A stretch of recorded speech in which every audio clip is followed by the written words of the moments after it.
And finally tonight, a special comment about sacrifice. If in your presence an individual tried to sacrifice an American serviceman or woman, would you intervene?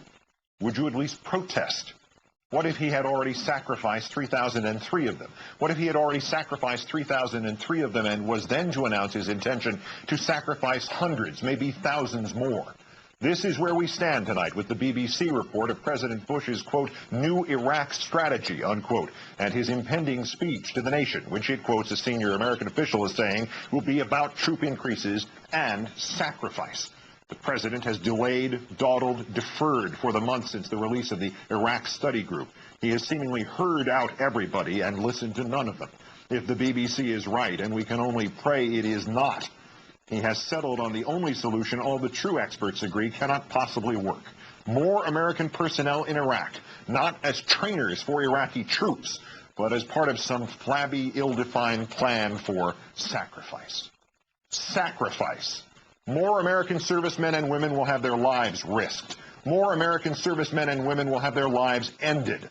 More American families will have to bear the unbearable and rationalize the unforgivable. Sacrifice. Sacrifice now, sacrifice tomorrow, sacrifice forever. And more Americans, more even than the two-thirds who already believe we need fewer troops in Iraq and not more, will have to conclude this president does not have any idea what he's doing, and that other Americans will have to die for that reason.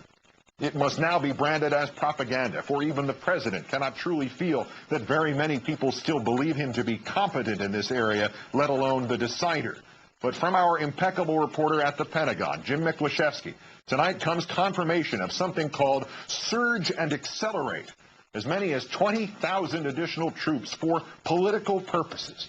This in line with what we had previously heard, that this will be proclaimed a short-term measure for the stated purpose of increasing security in and around Baghdad and giving an Iraqi government a chance to establish some kind of order.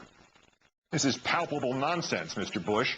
If this is your intention, if the centerpiece of your announcement next week will be sacrifice, sacrifice your intention, not more American lives. As Senator Biden of Delaware has pointed out, the new troops might improve the ratio our forces face relative to those living in Baghdad, friend and foe, from 200 to 1 to just 100 to 1. Sacrifice? No. Drop in a bucket.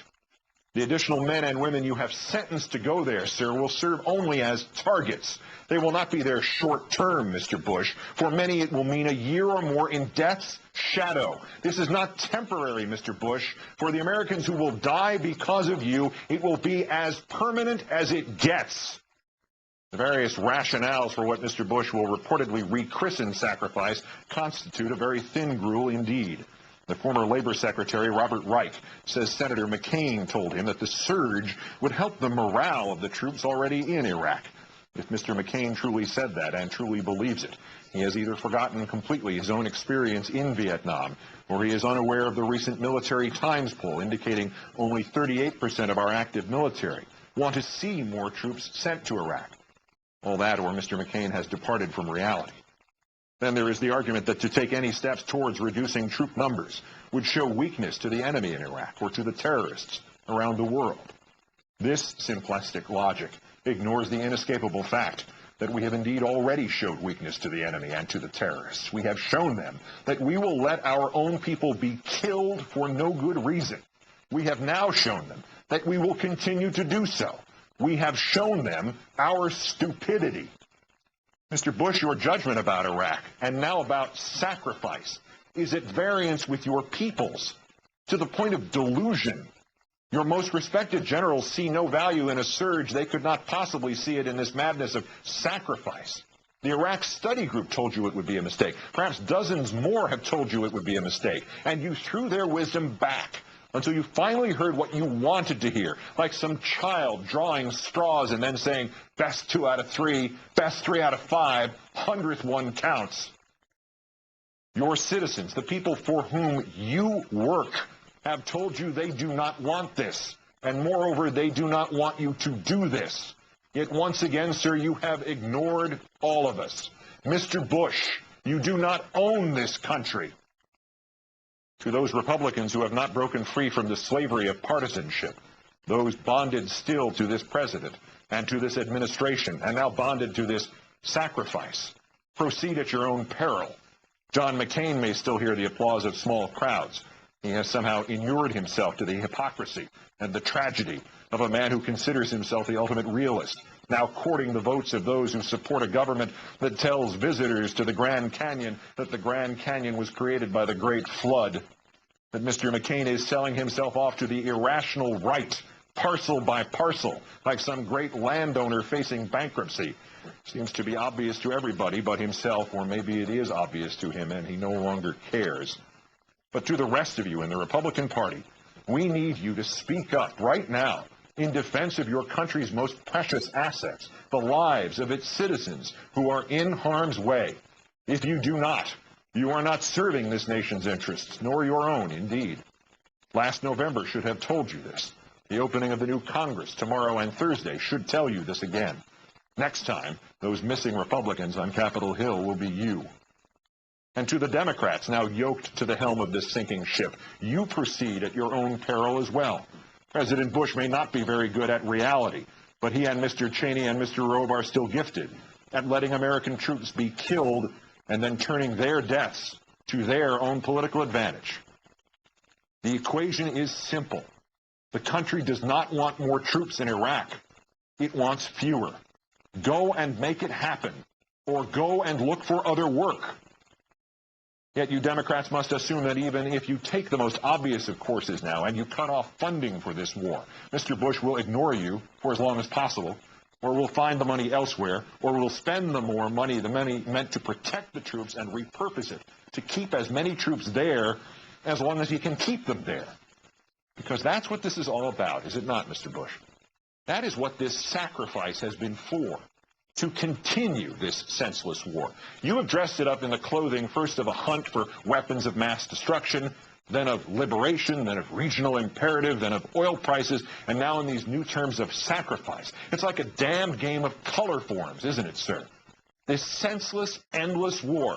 But it has not been senseless in two ways, at least. It has succeeded, Mr. Bush, has it not, in enabling you to deaden the collective mind of this country to the pointlessness of endless war against the wrong people, in the wrong place, at the wrong time. It has gotten many of us used to the idea, the virtual white noise of conflict far away, of the deaths of young Americans, of vague sacrifice for some fluid cause, too complicated to be interpreted except in the terms of the very important sounding, but ultimately meaningless phrase, the war on terror. And the war in Iraq's second accomplishment, your second accomplishment, sir, is to have taken money out of the pockets of every American, even out of the pockets of the dead soldiers on the battlefield and their families, and to have given that money to the war profiteers. Because if you sell the Army 1,000 Humvees, you can't sell them anymore until the first 1,000 have been destroyed, can you? The servicemen and women are ancillary to the equation. This is about the planned obsolescence of ordnance, isn't it, Mr. Bush? And the building of detention centers, and the design of a $125 million courtroom complex at Gitmo, complete with restaurants. At least the war profiteers have made their money, sir. And we here highly resolve that these dead shall not have died in vain. You have insisted, Mr. Bush, that we must not lose in Iraq, that if we don't fight them there, we will fight them here, as if the corollary were somehow that if by fighting them there, we will not have to fight them here. And yet you have remade our country, and not remade it for the good, on the premise that we need to be ready to fight them here anyway and always. In point of fact, even if the civil war in Iraq somehow ended tomorrow, and the risk to Americans there ended with it, we would have already suffered a defeat. Not fatal, not world-changing, but for the lives lost of enduring consequence. But this country has already lost in Iraq, sir. Your policy in Iraq has already had its crushing impact on our safety here.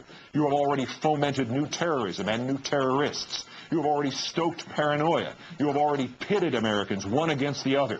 We will have to live with it. We will have to live with what of the fabric of our nation you have already sacrificed. The only object still admissible in this debate is the quickest and safest exit for our people there. But you, and soon, Mr. Bush, it will be you and you alone, still insist otherwise. And our sons and daughters and fathers and mothers will be sacrificed there tonight, sir, so that you can say you did not lose in Iraq. Our policy in Iraq has been criticized for being indescribable, for being inscrutable, for being ineffable. But it is all too easily understood now. First, we sent Americans to their deaths for your lie, Mr. Bush. Now we are sending them to their deaths for your ego. If what is reported is true, if your decision is made and the sacrifice is ordered, take a page instead from the man at whose funeral you so eloquently spoke this morning, Gerald Ford. Put pragmatism and the healing of a nation ahead of... No, sir, this is not sacrifice. This has now become human sacrifice. And it must stop, and you can stop it. Next week, make us all look wrong.